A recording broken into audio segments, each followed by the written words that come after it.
한번 따라 하실까요? 생명과 아브라함의 신앙 고백, 또 우리 생명의 호기심을 밝혀주는 창세기 57강 생명과 아브라함의 신앙 고백, 이런 제목으로 말씀 은혜를 함께 나누려고 합니다. 신앙 고백이 뭘까? 조금 아까도 우리는 신앙 고백으로 예배를 시작했습니다. 신앙 고백 하면 그냥 반사적으로 전능하사 전제를 반드시 그냥 외우기 바쁘죠.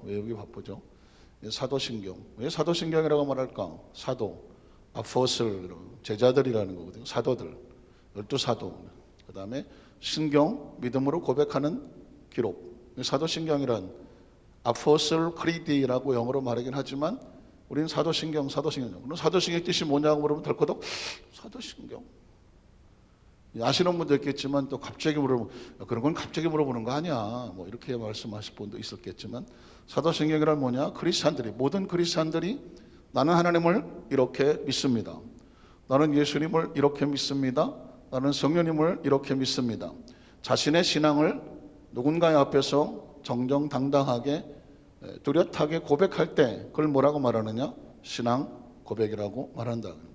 그럼 사도신경이란 뭐냐? 모든 그리스도인들이 공통적으로 이렇게도 믿고 저렇게도 믿고 난 이렇게도 말하고 할 수 있을지 모르겠지만, 이거를 전체적으로 처음부터 마지막까지 한번 정리를 해서 우리가 믿는 신앙은 이렇다.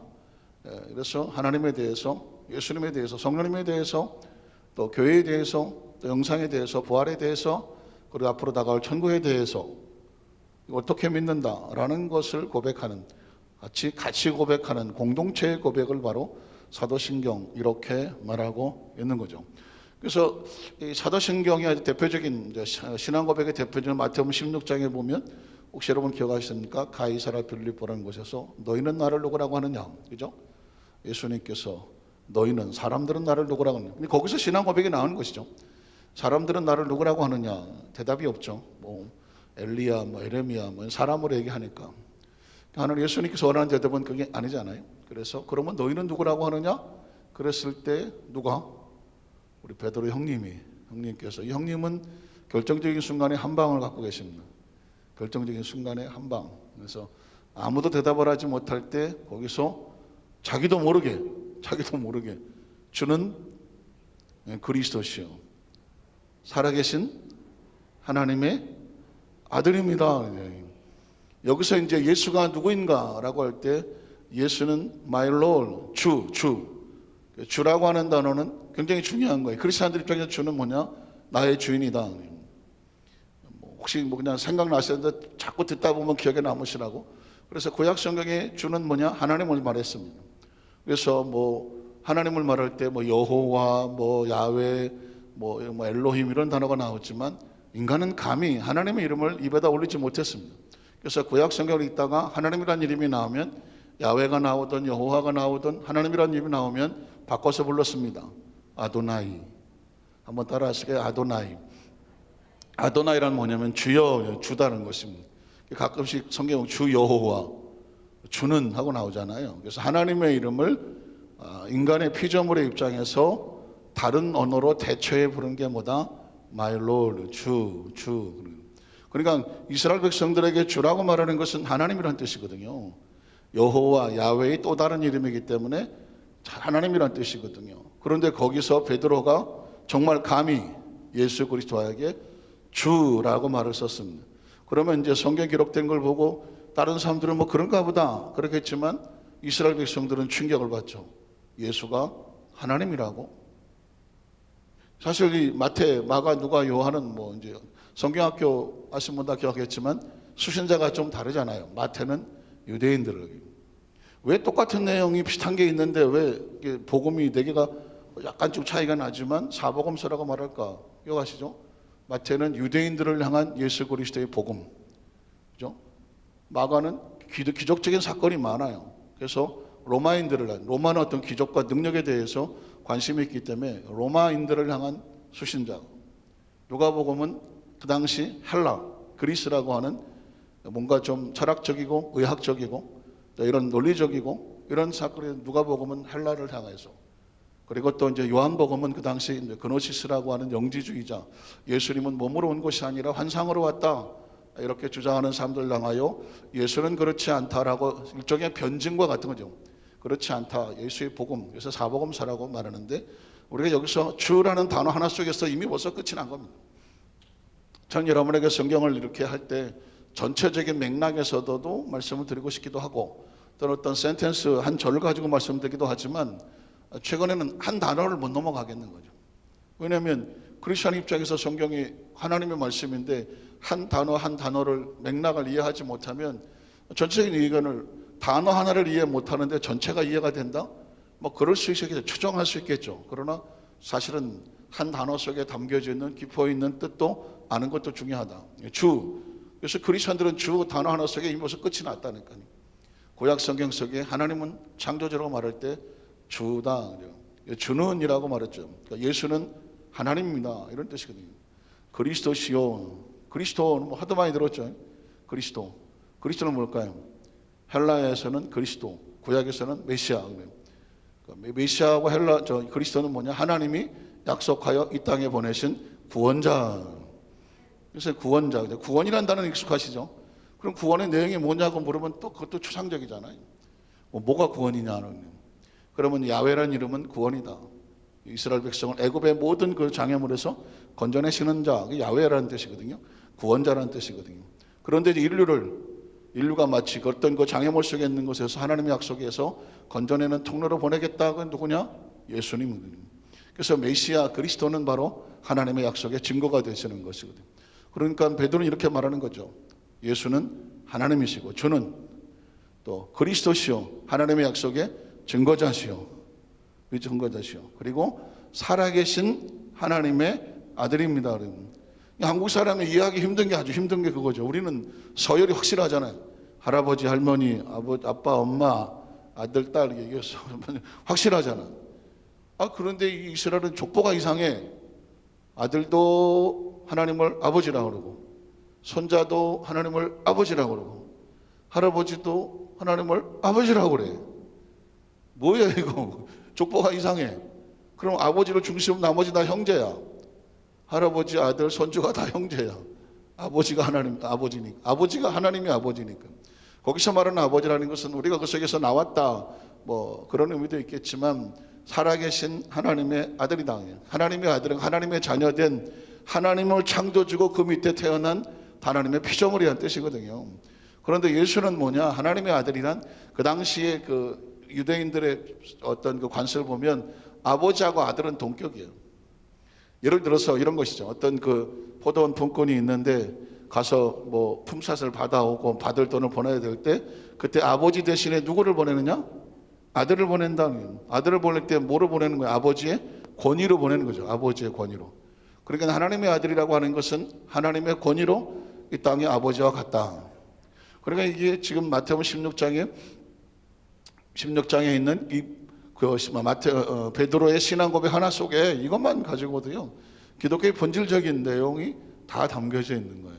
그래서 이런 거를 어떻게 생각할지 모르겠지만 어려워하신다? 그러면 진짜 중요한 핵심은 빼시는 거예요. 이게 어렵지 않아야 돼요.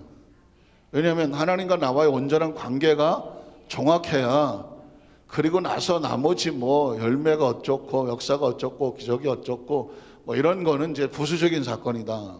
그래서 신앙 고백이 아주 중요하다. 자, 그러면 신앙의 고백은 이렇게 사도신경만 달달달달 외우면 신앙 고백이 되는 것인가? 신앙 고백은 두 가지가 필요하죠. 하나는 뭐냐면 입술의 고백이 중요하죠. 당신 예수를 어떻게 믿습니까? 베드로처럼 우리는 주는 그리스도시요 살아계신 하나님의 아들입니다. 내가 알고 듣고 있는 인식이죠. 인식. 그걸 입술로 표현하는 것이죠. 자, 그러면 또 하나의 신앙 고백은 뭐냐면 삶이죠. 삶. 리얼하고 미우면 한번 더 삶. 뭐야 인삼이야. 뭐 살다의 명칭 삶. 리얼 삶. 생활. 어렵다. 그래서 크리스천은 그의 삶 속에서 생활 속에서 그 사람이 크리스천인지 아닌지를 신앙을 고백하고 사는 거예요. 그러니까 이게 중요한 거죠. 말로는 뭘 못하냐? 말도 중요하지만 삶도 중요하다. 그 사람이 하는 행동을 보니까 크리스천 맞네. 그 사람 하는 행동을 보니까 저 사람 하나님 믿는 사람 맞네. 뭐 세상적으로 본다면 저 사람 하는 행동을 보니까 교회 다니는 사람 맞네. 왜냐면 세상에서 볼 때는 교회 다니는 사람, 크리스찬, 성도, 신자, 교인 다 같은 말이잖아요. 세상에서 볼 때는. 물론 의미는 다 다르지만.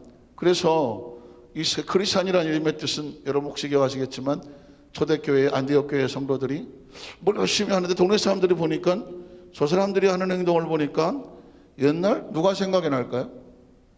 예수가 생각이 나. 예수 그리스도가 생각이 나서 아, 저 사람 그리스도를 닮았네? 그래서 뭐라고 말하느냐? 크리스찬 이렇게 말하는 거죠.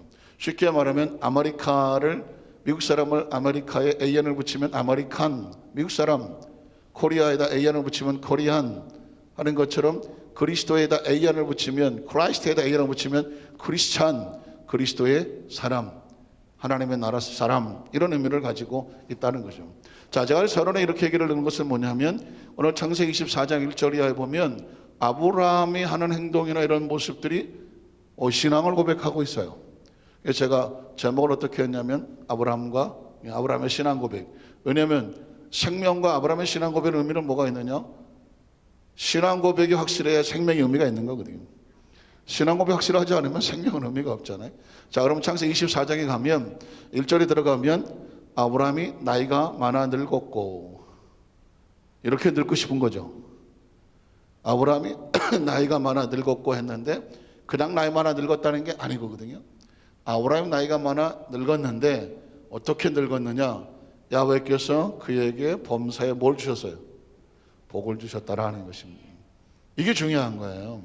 똑같이 이 세상에 태어나서 생로병사 삶을 살아가다가 인생을 마무리하죠.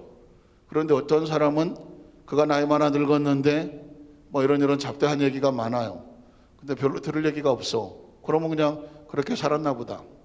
그런데 크리스천은 달라요.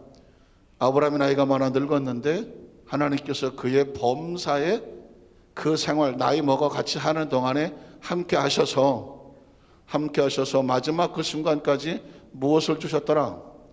복을 주셨더라. 믿으십니까? 그러니까 이 한 구절을 보면서 아브라함의 생애 속에 하나님께서 그걸로 선택하시고 그의 삶 속에 역사하시고 그의 마지막에 죽음을 앞두고 천국을 가기까지 전까지 하나님은 아브라함과 무엇으로 함께 하셨더라? 복으로 함께 하셔 동행하셨다라는 거예요. 이 말씀을 묵상을 하면서 우리는 바로 적용하죠. 오해도 수만상교회 성도들에게 이 말씀을 현장에서 또 영상이 됐든 비대면이 됐든 어떤 모습이든지 이 말씀을 들으면 레마가 되는 것이거든. 하나님의 선포에서 연결되는 곳에서 하나님께서 그의 삶에 함께하여 주시고 범사가 뭐예요? 범사는 모든 면에서 하나님이 개입하시고 간섭하시고 운행하시고 역사하셔서 그의 필요한 것들을 열어주시고 형통케 하시고 번성케 하시고 창대케 하시고 왕성케 하셔서 한마디로 말해서 복을 주셨더라. 오늘 아침 국민일보에 보니까 혹시 규장문화사, 기독교 서적에 관심 있으신 분들은 규장문화사 거기에 보면 이슬비 전도 편지 혹시 뭐 그런 교육도 있었던데 그거를 하셨던 분이 여운학이라고 이제 여운학 장로님이라고 계시는데 때로 장로님들 가운데 정말 어떤 특별한 달란트를 가지고 어느 목회자 이상으로 또는 어느 지도자 이상으로 큰 영향을 미치는 분들이 계시는데 아마 그 중에 한 분이 바로 규장문화사를 만드셔서 기독교 서적을 출판하고 또 이슬비 전도학교 한 10,000명 가까이 훈련을 시켰다고 그래요. 엄청난 그 크리스찬 일꾼들이 나온 거죠. 그분이 이제 90세로 천국을 가셨다라고 하는 이제 부고가 떴더라고요. 그래서 90년을 사시면서 얼마나 많은 일들을 하시며 뒤집어서 말하면 하나님께서 그분에게 범사의 복을 주셔서 많은 주의 일을 하게 하셨구나. 잘 먹고 잘 살았다가 아니라 하나님 일을 하게 하신 도구로 쓰임 받았다. 이런 게 복이 아니겠습니까? 자, 또 그 다음 절에 보면 그래서 또 아브라함 2절에 보면 아브라함이 자기 집 모든 소유를 맡은 늙은 종에게 이르되 청하건대 내 허벅지 밑에 내 손을 놓으라. 이런 것은 그 당시 성경의 생활 문화를 모르면 허벅지 밑에다가 손을 넣는다. 그래서 이제 종이 주인의 허벅지 밑에다가 손을 집어넣는다. 이 이야기는 뭐냐면 계약하는 것입니다. 맹세하는 것 같습니다. 옛날에는 뭐 우리나라 사람들은 내가 그 약속 안 지키면 뭐 열손가락에 장을 치신다 뭐 어쩌고 저쩌고 이렇게 표현하지만, 이 당시는 주인이 있으면 종이 그 허벅지에 손을 넣어서 내가 주인의 말씀하신 것을 반드시 지키겠습니다. 반대로 네가 내 허벅지 밑에다가 손을 놓고 내가 내게 명령한 것을 반드시 뭐 해라? 지켜라. 약속이거든요. 약속. 이 어떤 약속 행위와 같아요. 그러니까 네가 나에게 맹세를 하라. 자, 어떤 얘기를 하려고 하나요? 그 다음 절에 보면 내가 너에게 하늘의 하나님 땅의 하나님. 여기서 제가 이제 아브라함의 신앙 고백이 이렇다는 거죠. 아브라함이 가지고 있는 하나님에 대한 생각은 하늘에서도 하나님, 땅에서도 하나님, 야훼를 가리켜 맹세한다. 자, 그러면 여러분 기억하시죠? 우리 여도수만산 교회 성도들은 하늘의 하나님과 땅의 하나님과 뭐가 차이가 나는 거예요? 공중의 하나님과 땅 속의 지하 속의 하나님인가요? 뭐가 차이가 나는 거예요? 늘 제가 말씀드리지만 성경은 3차원과 4차원이 섞여 있어요. 성경이라는 자체가 3차원과 4차원이 섞여 있어요. 그래서 이 부분을 갈라내는 게 아주 중요합니다. 왜냐하면 성경은 3차원에 우리가 눈에 읽으면서 그 내용은 하나님에 대한 말씀이기 때문에 전부 4차원에 대한 말씀이거든요. 조금 더 쉽게 얘기하면 저와 여러분은 육신은 3차원이잖아요. 3차원. 이 지구에, 그리고 저 대한민국에, 이 안산에, 상록구에, 315, 145 지금 여기 있잖아요. 3차원이란 뭐냐? 시간과 공간의 제한을 받아서 묶여 있는 거예요. 지금 우리는 여기서 시간이 갇혀 있고 또 공간을 내 마음대로 활기하면 떠나갈 수가 없잖아요. 이게 3차원이거든요. 그러니까 이 땅에서 벌어지는 모든 일들은 3차원적인 이야기죠. 그런데 인간은 3차원으로 끝나질 않아요. 우리에겐 하나님이 영을 부으셨잖아요. 영. 처음에 하나님 인간을 만드셔서 어떻게 했을까요? 흙으로 사람을 지으시고, 흙은 3차원인가 4차원인가? 3차원이죠. 3차원이에요. 그런데 그것을 하나님 생기를 불어넣으셨다. 생기는 어디서 왔나요? 하나님으로부터 왔잖아요. 하나님으로부터 온 것은 3차원인가 4차원인가? 4차원이죠. 하나님으로부터 온 것은 영은 4차원입니다. 그래서 영은 안 보이잖아요. 각자 여러분이 영혼이 있다고 말하지만 영혼이 안 보이잖아요. 근데 존재하잖아요. 또 사람이 이 세상을 살 때 영혼이 떠나면 육체가 꼼짝을 못 하잖아요. 영혼이 떠났을 때 육체는 죽었다고 말하잖아요. 인간은 3차원과 4차원이 같이 결합해 있다가 3차원과 4차원이 이게 분리가 되면 육신만 남아요. 육신은 그때 그걸 죽었다고 말하는 거예요. 영혼이 떠나갔다고 말하는 것이죠. 그래서 사람들은 영혼이라는 것을 인식하기 때문에, 예수를 믿든 믿지 않든 영혼이라는 것을 인식하기 때문에 사람이 죽어도 끝이 아니라고 생각을 하잖아요. 끝이 아니다. 그래서 불교라고 하는 데서는 다음 세상이라고 생각하고 윤회할 거라고 생각해요. 다 윤회. 끝이 아니다. 윤회라고 하는 건 3차원으로는 생각이 안 되는 거잖아요. 시간을 초월해 다시 돌겠다고 하는, 그게 이제 만들어낸 사건이고, 크리스천은 영생이라는 단어를 쓰죠. 영생이란 뭐냐? 불사, 죽지 않는다는 것이죠. 영혼은 죽지 않죠. 왜? 죽지 않는 단어는 4차원적인 단어예요. 3차원은 죽지만 4차원은 죽지 않아요. 그렇기 때문에 우리는 성경 속에서 영생이라는 얘기, 영혼에 대한 얘기를 하면 4차원일 수밖에 없어요. 그래서 하나님이 하신 일은 거의 3차원에 들어오셔서 4차원적 역사를 이렇게 세우시죠. 그러니까 차원으로 말한다면 하늘의 하나님은 4차원의 하나님이죠. 땅의 하나님은 3차원의 하나님이죠. 그러니까 사실 성경은요, 예수는 죄송한 편이지만 좀 머리가 나쁘면 예수를 못 믿어. 웬만해서 똑똑하지 않고는 예수를 믿을 수가 없어. 난 살다 예수 믿는 사람이 차원을 얘기할 줄을 누가 알았겠어요. 그러니까 예수 믿는 사람은 차원뿐만 아니야, 지구를 넘어서 우주를 통달하며 우주 바깥에를 알아야 돼. 이건 하나님의 관점과 하나님의 사고와 하나님의 차원까지도 알아야 돼. 이 예수를 믿지 않는 사람은 땅 이야기밖에 몰라요. 땅 얘기밖에 모를 수밖에 없어. 왜? 땅 바깥에는 안 보이니까. 안 보입니다. 그런데 예수를 믿는 사람은 이 땅은 뭐 아무것도 아니야. 우주도 알아야 되고 우주 바깥에 하나님의 차원도 알아야 돼. 왜 그러느냐? 기독교 자체가 그래요. 여러분 보세요. 예수 그리스도 그러잖아요. 예수는 3차원이야. 저 2000년 전에 말구에 태어나신 분이 마리아 요셉의 아들이 3차원의 예수. 그리스도는 뭐냐? 하나님의 약속의 구원자니까 이건 4차원이에요. 예수 그리스도라는 단어 속에 4차원인 3차원이 섞여 있는 거예요. 기독교 기독교는 3차원과 4차원에 속해 있잖아요. 교는 가르치는 단원이죠. 가르친다는 단어는 종교할 때 교는 가르치는 거예요. 가르치는 거니까 이거는 학교 무슨 교처럼 가르치는 거니까 3차원적인 사건이지만 기독의 뜻이 뭔지 아십니까? 기독이란 뭐냐? 그리스도라는 단어를 한문으로 쓰면 기독이요. 그래서 기독교 그러는 거예요. 옛날 우리 어렸을 때 기독교가 무슨 말인지 모르고 자랐어요. 그냥 기독교가 뭐야? 그냥. 기독이란 뭐냐? 그리스도를 한문으로 쓰면 기독이 되는 거예요. 읽기는 그리스도를 읽을까? 어쨌든 그렇게 읽는 거예요. 그렇게 읽는 거고, 원래는 크라이스트라는 단어를, 크라이스트라는 그리스도는 영어로 크라이스트라고 말하는데 크라이스트라는 단어를 한문으로 적어 올리다 보니까 기독이 된 거고, 그거를 이제 우리가 한국말로 이렇게 풀어 쓰다 보니까 그리스도가 된 거고, 그리고 이 영어의 크라이스트는 이게 또 원래 이름도 아니야. 헬라어는 크리스토스야. 크리스토스. 그게 이제 영어로 바뀌어지면서 크라이스트가 됐고, 크라이스트가 중국에 넘어가서 기독이 됐고, 한국말로 푸니까 그리스도가 된 거예요. 그러니까 그리스도는 3차원적인 단어가 아니라 4차원적인 단어죠. 교회는 3차원적인 단어면서 4차원적인 단어. 그잖아요. 이건 건물로 말하면 교회는 church라는 단어는 3차원이에요. 그냥 공간이잖아요. 공간이잖아요. 하지만 교회는 뭐냐? 내부에 있는 것은 세상에서 부르심을 받아서, 하나님께 세상에 부르심을 받아서 하나님의 말씀을 따른 거룩한 무리를 뭐라고 말한다? 에클레시아라고 하는 헬라어로 또 다른 교회라고 말한다. 그러니까 교회는 3차원이지만 4차원. 왜 성도라고 말하나요? 성도는 뭐예요? 성도는 뭐예요? 도는 물이란 뜻이에요. 한문으로 물이야. 물이야. 성은 뭐예요? 거룩하다는 뜻이거든요. 이 세상에 3차원의 거룩할 쓸 단어가 있나요? 3차원에서는 거룩한 단어를 쓸 수가 없어요. 누가 거룩합니까? 여기 누가 거룩하다고 할 수가 없어요. 그 거룩이란 뭐냐? 예수 그리스도의 거룩, 그 거룩을 따라가는 무리가 성도가 되는 거죠.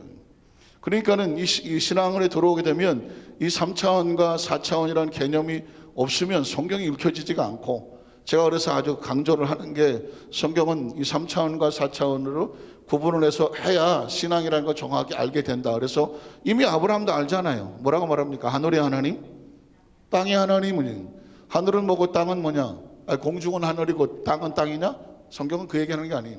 하나님의 차원과 땅의 차원. 그래서 하나님을 가리켜 맹세하게 하노니. 자, 그 하나님은, 아브라함과 하나님은 약속의 하나님이라고 말했잖아요. 약속하시는 거죠. 그러니까 하나님과 인간이 뭘 해요? 어떻게 관계를 어떻게 할 수가 없어. 어떻게 해야 돼? 하나님 우리랑 방법 하나밖에 없어. 하나님 우리에게 약속을 하시고 그 약속을 가르쳐 주시고 약속대로 행할 테니 너는 그 약속을 어떻게 하고 와라? 약속을 어떻게 하고 와라? 믿고 따라오는 거지. 약속은 믿는 수밖에 없어요. 약속을 어떻게 할 거예요? 하나님께서 우리 약속을 하셨어. 그 우리는 약속을 믿고 따라가는 것이지. 따라가는 것이죠. 그 사람 약속을 할 수 있을지 없을지 검증도 안 돼. 우리가 하나님을 검증을 하겠습니까? 그럴 능력 있으면 내가 하고 말지. 창조주와 피조물의 사이에 하나님 우리에게 선택하신 방법은 뭐냐? 약속을 선택하신 것이고. 자, 아브라함도 하나님과 관계 약속 알았으니 그 약속의 근거에 따라서 종에게 자기에게도 약속을 하라 그래요. 이 이야기는 뭐냐면 하면 반드시 지키라는 의미가 있죠. 그래서 맹세하게 하더라. 맹세는 뜻이 뭐예요? 약속의 더 센 말이 맹세예요. 맹세도 약속과 같은 거죠. 맹세하게 그러니 그 다음 절에 보면 너는 내가 거주하는 이 지방 가나안 족속의 딸 중에서 내 아들을 위하여 아내를 택하지 말고, 여기서 이제 쉽게 얘기하자면 자기 아들의 며느리감을, 그러니까 부인감을 찾는 건데, 그 가정을 이룰 때에 하나님의 약속을 아는 하나님의 사람을 선택하여 가정을 이루게 하는, 그 시대 속에서 하나님을 알지 못하는 집들을 집에 들이는 것보다 하나님을 아는 약속의 딸을 얻게 하라고 하는 아브라함의 지금 의도가 보이는 것이죠. 이거는 이 시대 속에서도 굉장히 중요하죠. 그리스도인들 속에서도 이제 딸을 시 보내거나 아들을 장가를 보내야 되는데 부딪혀지는 게 뭐예요? 믿지 않는 사람을 데리고 왔을 때 덜커덕 겁이 나죠. 어떻게 해야 되나. 참 지금도 그런 제가 상담을 받기도 하고 주위에 그런 일이 벌어지기도 하는데 이거 어떻게 해야 돼? 참 쉽지 않은 선택이에요. 방법이 없어요. 가급적 분명히 하나님을 아는 약속의 자녀와 가정을 이루는 게 원칙이에요. 원칙이에요. 그런데 죄송하지만 이 자식이 나는 그 여자 아니면 죽겠다. 근데 교회를 안 다니거나 뭐 신앙을 전혀 없어. 어떡할 거냐? 그럼 할 수 없어. 부모가 죽어야지. 반응이 없네. 어쨌든 간에 그런 며느리가 됐던 뭐 사회가 됐던 들어오면 그 영혼을 건져내야 돼. 이 집안에 건져주시는구나 하고 각오를 하고, 이 영혼을 건지겠다는 각오가 없다면 아마 전 죄송한 얘기지만 참 쉽지 않을 것이다. 요즘에 이제 그 주례 이제 얘기가 나오고 하는데, 요즘은 또 세대가 바뀌어갖고 젊은 사람들이 주례 없이 하잖아요. 주례 없이. 근데 뭐 제가 이런 말을 할 기회가 없어서 말을 안 했지만, 주례 없이 결혼을 하는 그 집안을 보면 안타깝기도 하고 불쌍하기도 하고 위험하기도 하고, 저걸 어떻게 해야 되나. 왜냐하면 최초의 주례는 하나님이 하셨거든요. 아담과 하와를 가정을 만드신 분은 하나님이거든요. 사람이 독처하는 거 좋지 못하여 하와를 데려다가 아브라함과 한 몸을 이루라고 했잖아요. 그러니까 결혼이라고 하는 제도는 하나님이 만드신 거고, 그 최초의 주례자는 하나님이라고 본다고 하면 가정도 약속으로 이루어지는 것이거든요. 그 약속이 이루어지는데, 그 약속의 축복의 근원은 뭐냐면 하나님이어야 되는 거죠. 하나님이어야 되는 거예요. 반드시. 그래서 뭐 세대가 바뀌고 문화가 바뀌어서 본인들이 고집을 해서 그렇게 한다고 해도 뭐 할 말은 없어요. 뭐 본인들이 결혼한다니까. 하지만 크리스천 부모 입장에서는 어떻게 해야 돼? 입장에서는 할 수 있으면 주례는 목사님이 해야 돼. 목사님이 해야 돼. 목사가 하는 게 아니라 하나님의 축복을 받는 가정이 돼야 돼. 그게 중요한 거예요. 그게 중요한 거예요. 그리고 우리 교단 헌법에는 교회 재직이나 성도는 자식의 결혼에 주례는 담임 목사님이 한다. 이렇게 정해져 있어요. 정해져 있어. 그래서 내가 이 교회의 재직이다. 그러면 주례는 담임 목사님이 한다가, 이게 그냥 머리 박혀 있어야 돼. 머리 박혀 있어야 돼. 제가 딱 이때까지 한 번 그런 얘기 안 했고, 지금도 앞으로도 할 일은 없을지 모르겠어요. 근데 정확하게 아시라. 그게 성도와 재직으로서 가지고 있어야 될, 이거 뭐 마음속에 품어야 될 말씀과 같아. 반드시 그렇게 해야 된다는. 그런데 또 요즘 세대는 또 그렇지 않아요. 자기들의 주관이나 이런 것들이 강해. 그래서 아니면 또 자기가 한때 고생하고 막 이랬었던 그런 뭐 청년 시절의 어떤 목사님이라든가 뭐 이렇게 해갖고 뭐 어떻게 하시고 싶어 할 수도 있어요. 이제 저는 목사님이면 오케이. 목사님이면 아주 특수한 경우에, 제가 아니더라도 다른 교회 목사님이든 특수한 경우에 그 사정이 이해가 되면, 어쨌든 목사님이니까 제가 특수한 경우에는 제가 오케이 해드리기도 해요. 그런데 원칙은 뭐다? 원칙은 우리 교회 성도들의 자녀들은 그 자녀들의 결혼 예식의 주례는 담임 목사님이 한다가 원칙이다. 그러나 어떤 경우에 아주 특수한 상황 속에서 제가 양해를 하고 같이 또 그냥 축복기를 할 수도 있다. 그렇지만 성도들 입장에서 볼 때는, 여러분이 앞으로 뭐 여러분 나중에 뭐 손주 손녀들을 보내든 간에 반드시 뭐냐면, 결혼의 예식은 성경에도 보면 아브라함도 자기 아들 이삭의 배우자로서 아무 그냥 이렇게 배우자를 데려온 것이 아니라 하나님의 약속의 자녀이기 때문에 그 약속의 자녀의 축복을 같이 받을 약속의 딸을 데려와야 된다.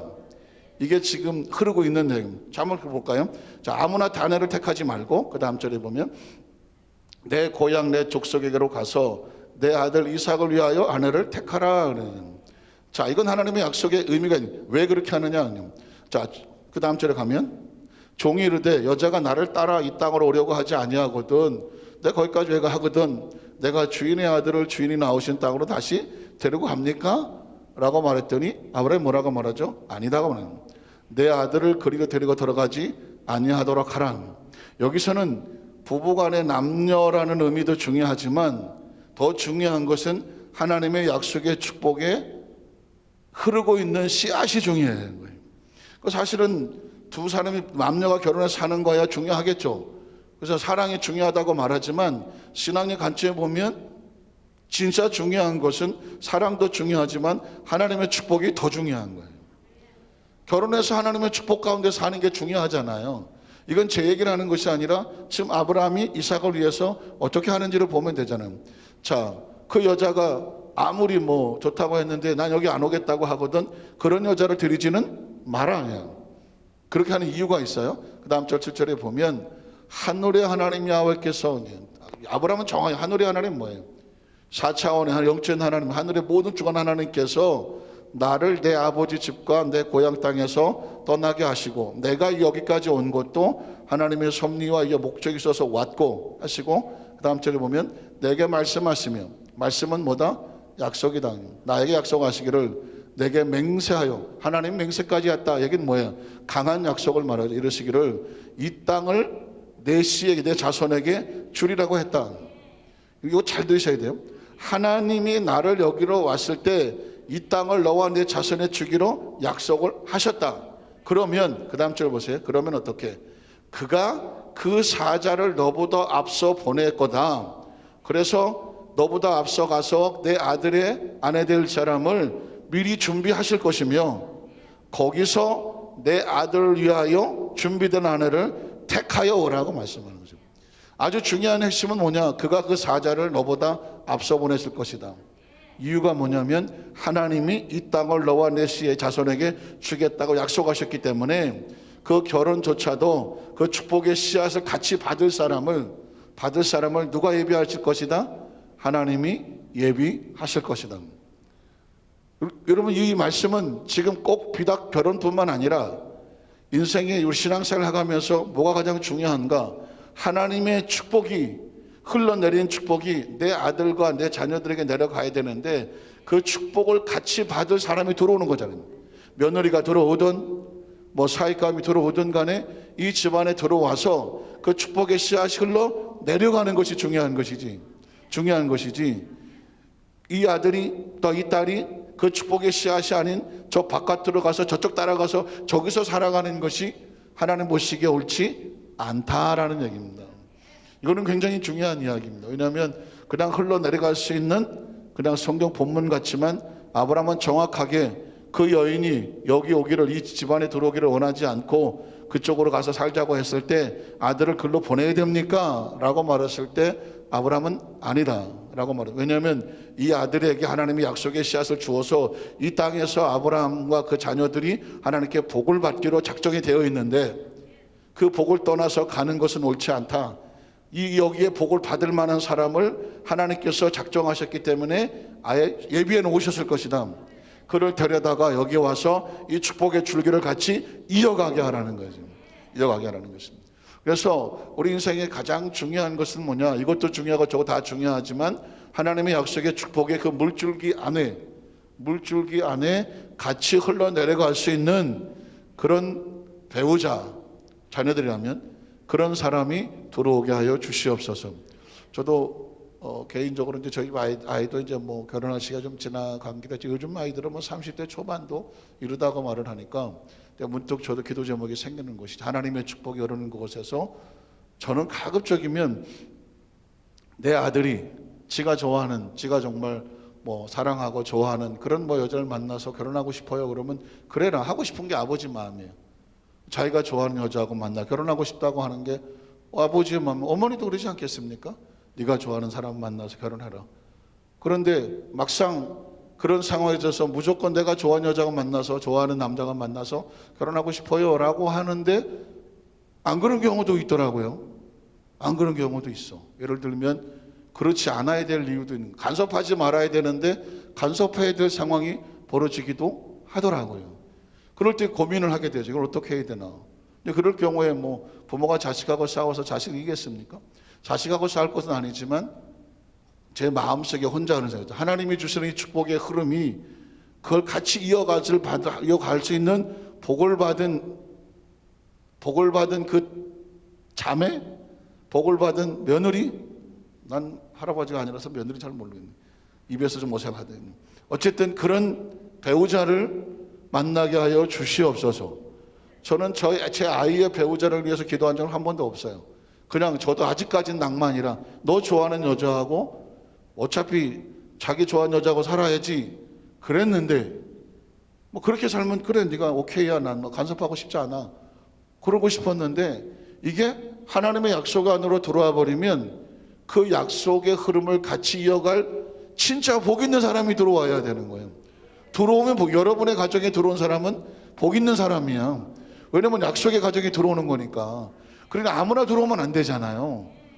사람을 차별한 것은 아니지만 하나님께서 아브라함을 통해서 고백을 하시더라고요. 그 사람을 위해서 예비된 그 아내를 네가 만나게 될 건데 택하여 데리고 와라. 보이지도 않고 들리지도 않고 누군지도 모르겠는데 아브라함은 하나님의 약속을 믿고 그렇게 얘기하더라고요. 그게 신앙이구나. 하나님의 약속을 믿는 자는 하나님이 하실 것을 염두에 두고 그분 앞에 맡기는 거다. 이게 하나님의 기준이에요, 신앙생활. 자, 말씀을 정리하기 원합니다. 자, 결론은 뭐냐? 아브라함이 나이만은 늙었지만 하나님께서 범사에 그에게 뭘 주셨더라? 복을 주셨더라.